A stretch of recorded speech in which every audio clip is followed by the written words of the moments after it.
over at the FAA. A lot of activity going on over there. Everyone always talks about next gen. Next gen, super important, huge program. There's a lot of other things going on over at the FAA these days.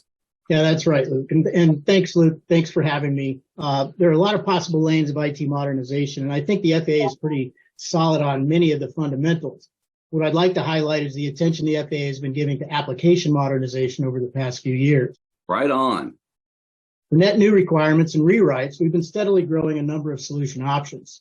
We've built a pretty mature robotics process automation program that's focused on enabling individual citizen development.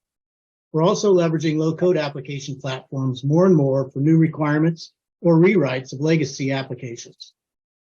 And our full-stack custom development capability is pretty solid when that approach makes sense. But the fact remains that we've got a large portfolio of legacy custom-developed applications with varying levels of technical debt. Modernizing at that scale needs a solution that's bigger than one application or program. It needs to be a multi-year, agency-wide campaign that addresses many fronts. For instance, the FAA has invested significantly in a portfolio insight program where we track around 100 data points for over 600 applications, and that's on the mission support side of the house alone. The information is invaluable to understanding the scope and scale of the challenges we face through many different lenses. We follow agile development principles pretty universally.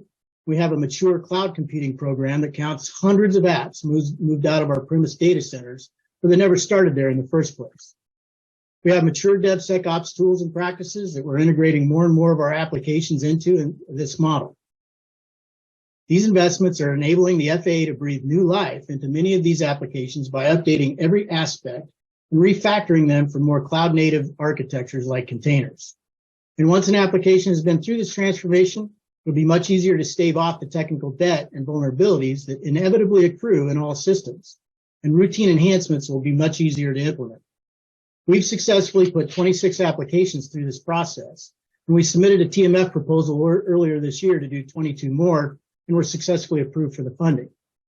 In general, I think the FAA is making great progress on getting all of the necessary precursors in place to enable it to engage in a sustained, forward-thinking application modernization initiative that will have positive implications not only for the FAA's citizens and industry stakeholders, but for the FAA workforce as well.